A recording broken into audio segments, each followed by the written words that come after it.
So, the moment has finally arrived. You're running a game of Call of Cthulhu. Your player has entered the forbidden room of the house and has witnessed a horror so terrifying that they've failed their sanity roll and now their character's mind has shattered into a bout of madness.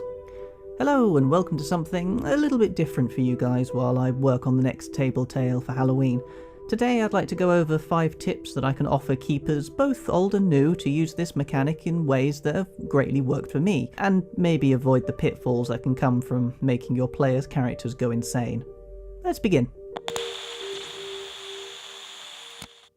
On page 160 of the Keeper's Handbook, there are some sample tables for phobias and manias that you can roll a 100-sided die and pick at random.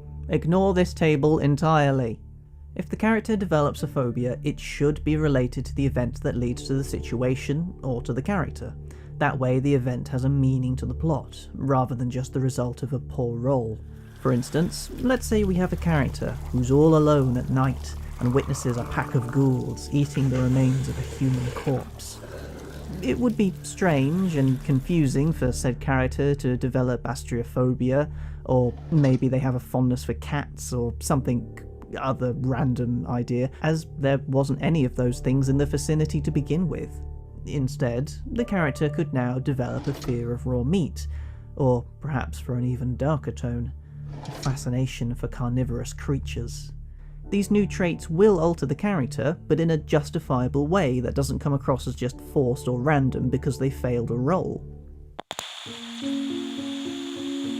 This rule will definitely differ from group to group, but in my experience, most players don't really like it when their character agency is taken away from them, even if it is for a few seconds. While it is incredibly tempting as a keeper to control another player's character for a short while, making them act erratically and possibly even dangerous, I found this usually alienates the player who's now just left sat at the table, not playing the game. So for instance, rather than just announcing, the private investigator begins tearing the room apart, knocking over furniture and tearing books apart, all in a blind fury. Instead, I tell the player, Marcus, as you hear the voice of your deceased friend emanating from this room, you're consumed by absolute rage. Not just because you're having flashbacks of your friend's unfortunate death, but also you believe you've been set up for a sick joke. You need to stop this voice immediately. You need to find its source. You need to destroy this room. A bit over the top? Well, maybe. But not only does this allow the player to understand what's happening to their character, but it allows them to act on their own madness in this way, sometimes resulting in actions that you might not have even thought of to begin with.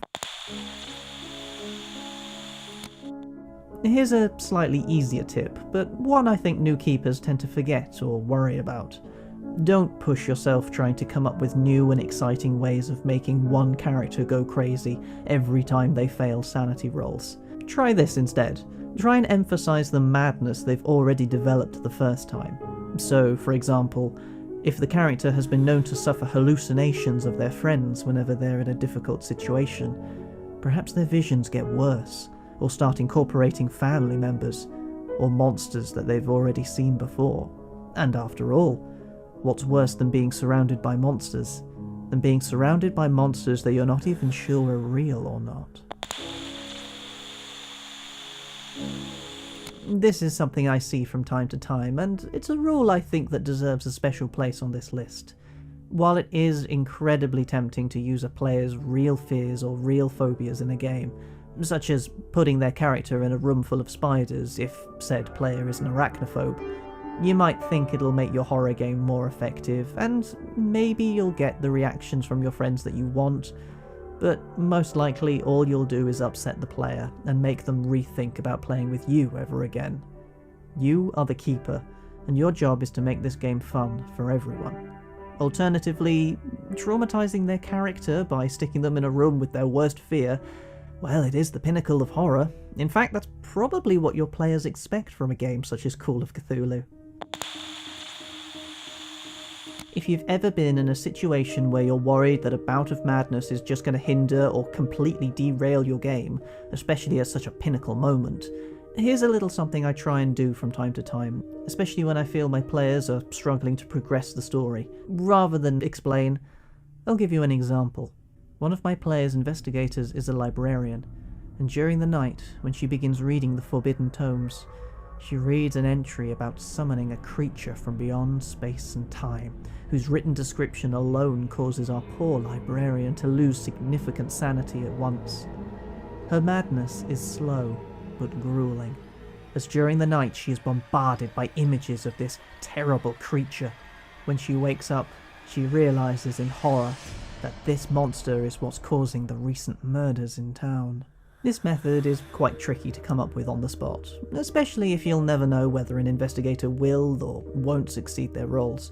But more often than not, this will allow the keeper the chance to push the players in the right direction, in a way that doesn't get in the way of the story, and can sometimes leave a better lasting effect.